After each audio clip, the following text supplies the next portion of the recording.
Black Beauty by Anna Sewell. Chapter 1. My Early Years. The first place that I can remember is a large field with a little wood at the top, where I lived with my mother and some other horses. A small river ran along the bottom of the field. If I stood at the gate to the field, I could see my owner's house next to a road. The owner, Farmer Gray, was a good man. He gave us healthy food, and he spoke to us as kindly as he spoke to his children. There were other young horses in the field with me, but I was the youngest. I used to run with them and have great fun. We used to have races, and when the biggest horses got too excited, they kicked, bit the horses next to them. One day, when my mother saw what was happening, she called me over to her. "Listen to me. The horses in this field are all good horses, but they are not all like us. I don't think you have ever seen me bite or kick anyone. I hope that you'll grow up to be gentle and good. Never bite or kick, even when you are just playing a game." I have never forgotten my mother's advice. I grew into a tall, strong horse with a black coat, with one white foot and a white star on my head. I soon learned how to pull a carriage. Sometimes I pulled the carriage with my mother, and she helped me to learn what to do. "The harder you work, the kinder people will be to you," my mother explained one day. "I hope you find a good owner. However, there are many kinds of men. Some are as good as our owner, but some are bad. We never know who might buy us. Sometimes people don't understand what a horse needs." I found out that my mother's words were very true. When I was older, Farmer Gray decided to sell me to a new owner. His name was Squire Gordon, and he lived in a big house in a place called Birtwick Park. It was a lovely place to live in, with large fields and comfortable stables. Squire Gordon had a kind helper called John Manley, who looked after me, and I soon became good friends with the other horses in the stables. One was a small fat horse called Merrylegs. He was a jolly, gentle horse who was always making people laugh because of the way he walked. He carried the young children of the family. Another was Ginger, a tall horse with a sad face. Merrylegs told me that Ginger often bit or kicked because people were not nice to her in the past. "Squire Gordon's children used to bring me apples and nice things to eat," said Merrylegs. "But when they knew that Ginger bit people, they became frightened, and now they don't come to visit us horses any more. However, if people are kind to her, she'll soon learn to stop biting," he explained. The next day, Squire Gordon took me out around Birtwick Park. "How is your new horse?" asked his wife when we returned. "He is a perfect horse," he said. "What shall we call him?" "He is very handsome," his wife said. "Why don't we call him Black Beauty?" "Yes, I like that," said Squire Gordon. And that is how I got my name. On some days, I worked with Ginger, pulling carriages. Although Merrylegs said that Ginger was sometimes bad-tempered, I found that she was thoughtful. She always worked hard, so that I didn't have to pull the carriage any more than she did. We soon became good friends. One day, when I was working with Ginger, she told me about the people she worked with in the past. None of them was kind, and some of them were often cruel. She decided that she did not like people and did not want to do what they asked her to. The problem was that some people hit her hard when she refused to do what they wanted. That was when she started to kick and bite people. Then they wanted to sell her, and finally she arrived at Squire Gordon's. However, as time passed, Ginger understood that John and Squire Gordon were different from her other owners. They were always kind and gentle with their horses, and she was happy to do what they asked, most of the time. Then one day, she saw something that showed her that some people could be good. Squire Gordon was riding her when they passed a man who worked for Squire Gordon. The man was angry with his horse and hit it hard to make it go faster. Squire Gordon did not like this. "I've never seen a man who was so unkind to a horse," he cried. "No horse will do what you want by hurting it. The people who work for me must understand that a horse is not a machine." Ginger now began to respect Squire Gordon. After this, she decided she would not bite or kick people any more. "She'll be as good as Black Beauty soon," said John. "All she needed was for people to be kind to her." One day, I was surprised when John brought Merrylegs back to the stable and said, "Don't do that again, Merrylegs, or you'll be in trouble." "What did you do?" I asked him. I was very surprised, because Merrylegs always behaved so well. "Oh, I didn't do much," said Merrylegs.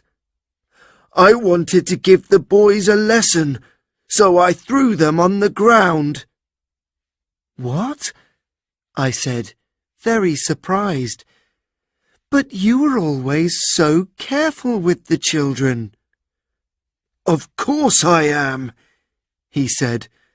"I would never hurt the girls or the little children, but the older boys need a lesson sometimes," he continued. "They think that a horse is like a machine, which can continue for hours without a rest. They never think that I can feel tired. So I stopped. When I did not continue, they hit me with a stick. Then I threw them off. They need to learn how a horse feels." "Why didn't you kick them?" said Ginger. "No, I would never do that. I threw them off because I knew it would not hurt them. If I kicked the children, I would be sold to some unkind person who would hit me all the time. We must always remember what a good place we live in.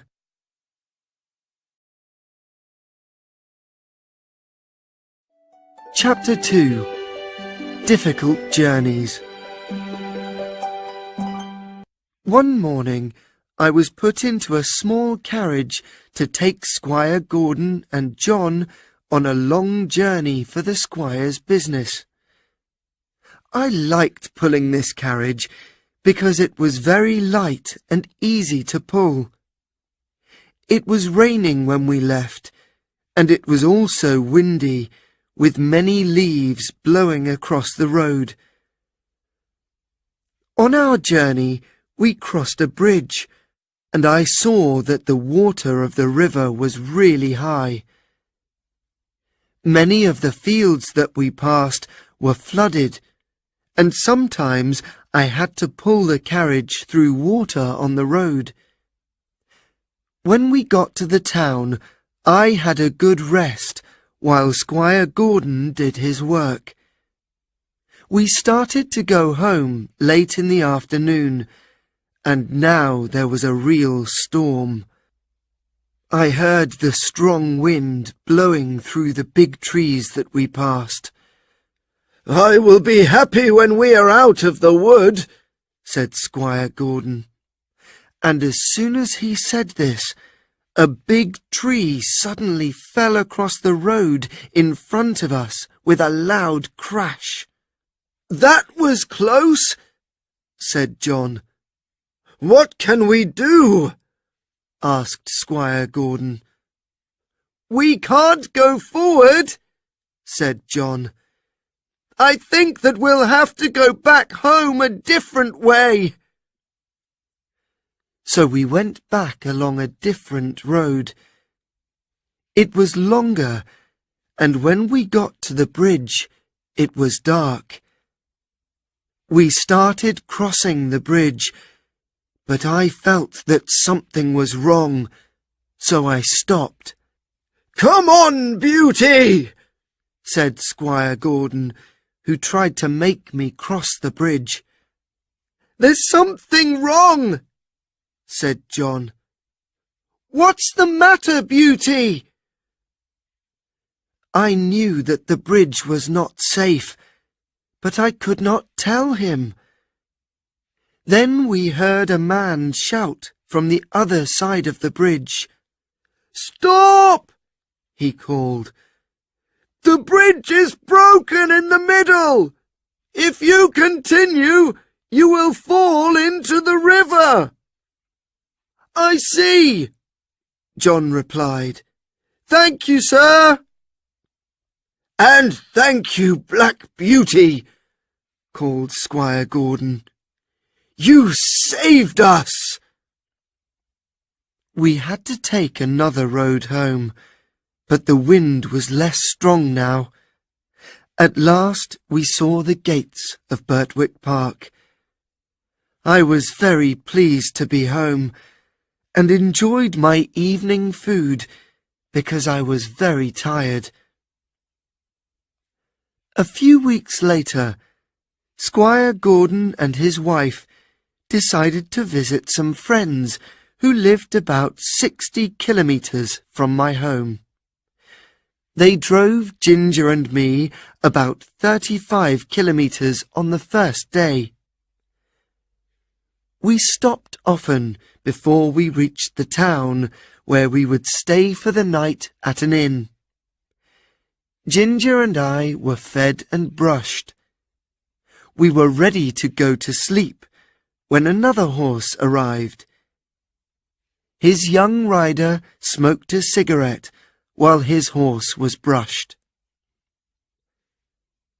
I don't know how long I slept, or what time it was when I woke up.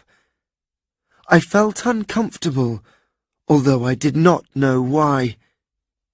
I heard Ginger coughing, and I saw that the air was filled with smoke. Then I knew that there was a fire. A man appeared with a lantern and tried to take the horses outside.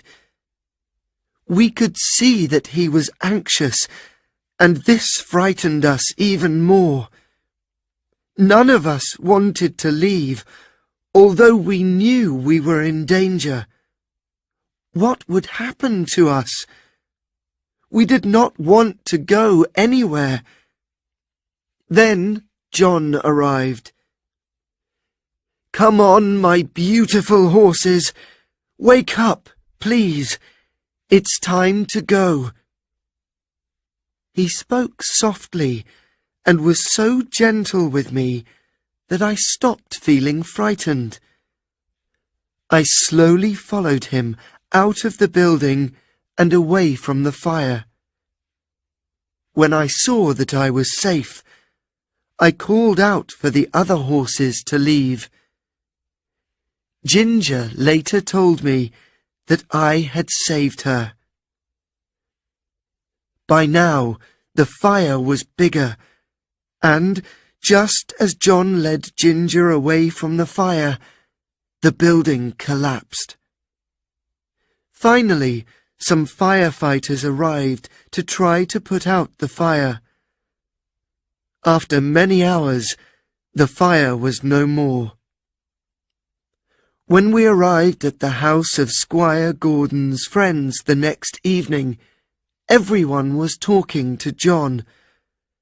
"It is one of the hardest things in the world to move horses when there is a fire," said Squire Gordon's friend. "What you did to help them was incredible." Chapter 3. Joe Green's Lesson. When we returned to Birtwick Park, we heard that John was to have a new helper. His name was Joe Green, and he was 14 years old. "Are you sure you don't need someone who is older than this?" asked Squire Gordon. "No, sir," said John. "Joe is small, but he wants to learn, and he is a hard worker. I was the same age when I started here. I had no family, but you looked after me as well as any parent. Now I live here with a good job and a good living. It is only right that I do the same to this new boy, Joe Green." In the next few weeks, Joe learned to sweep the floor, bring in the food, and wash the carriages. He was too small to brush Ginger or me, so he practiced on Merrylegs. He was a happy boy who was always singing. However, it was not always a happy time. One event happened that stopped Joe singing for some time. John woke me up when it was still dark one morning. Almost before I could open my eyes, he was riding me past the house.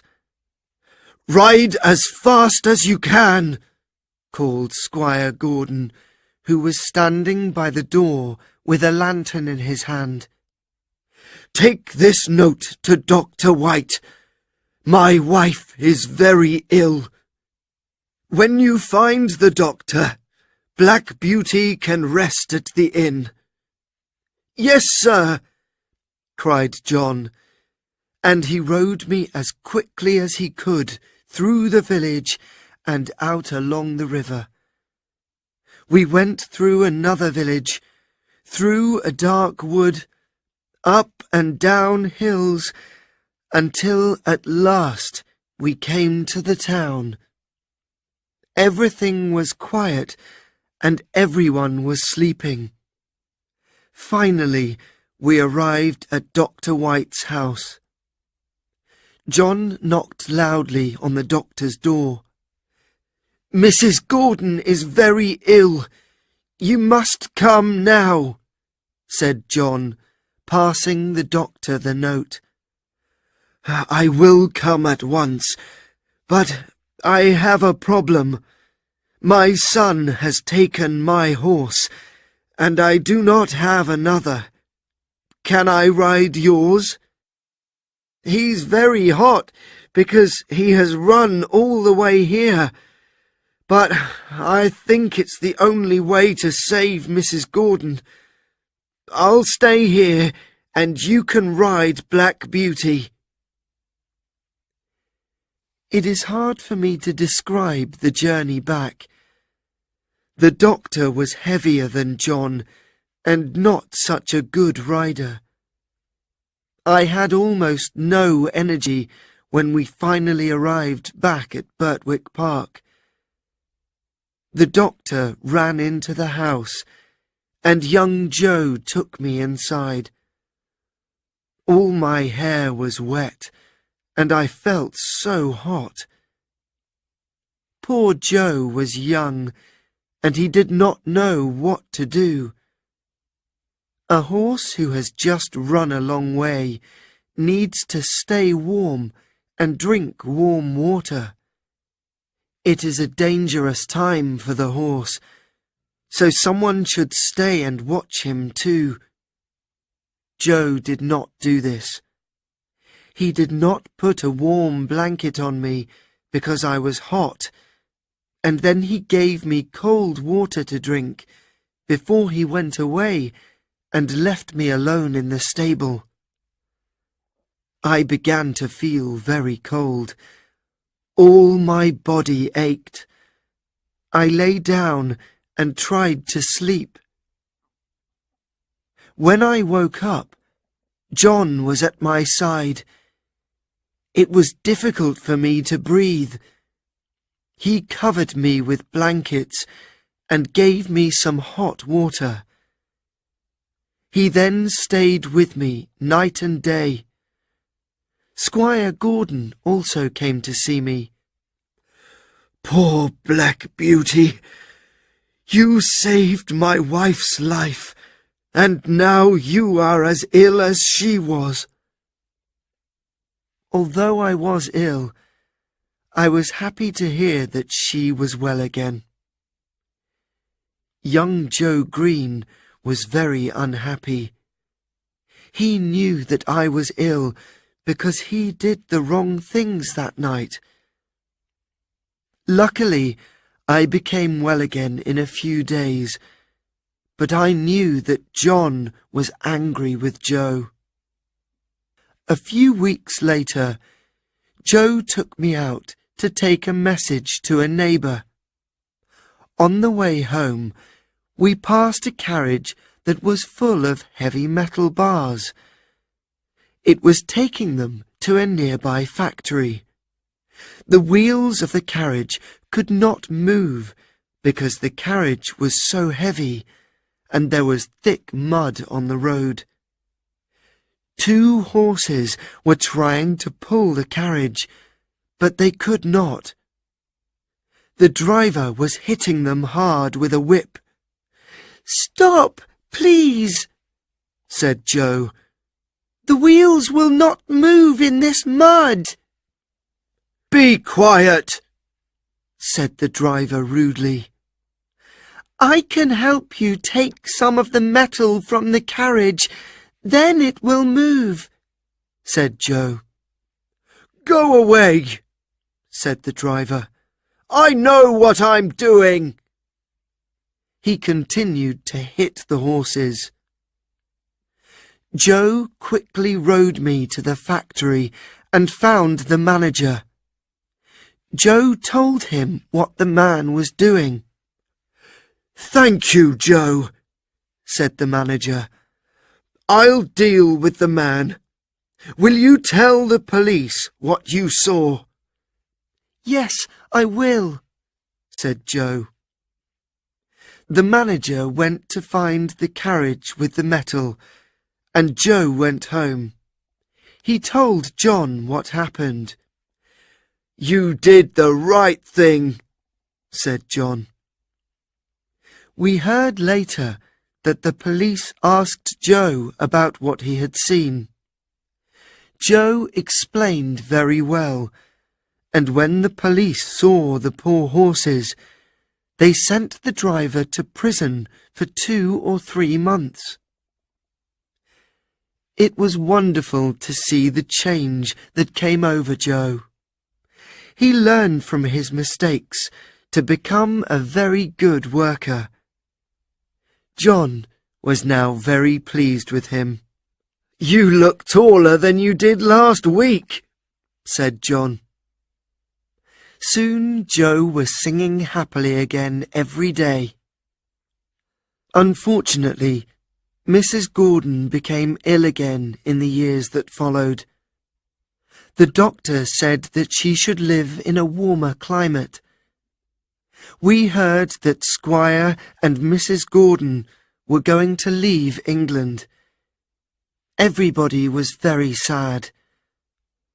All Squire Gordon's horses were sold to new owners. Ginger and I were the last horses to leave Birtwick Park, and one morning we took Squire Gordon and his wife to the railway station. We never saw them again. Ginger and I found out that we were going to live at Earlshall Park, the home of a rich earl called Smythe. John took us there the next day and told the new helper, a man called York, that we were the best horses they could have. Then John left too. I felt very sad to see him go. I did not realize that my new home with Earl and Lady Smythe would bring new difficulties for Ginger and me.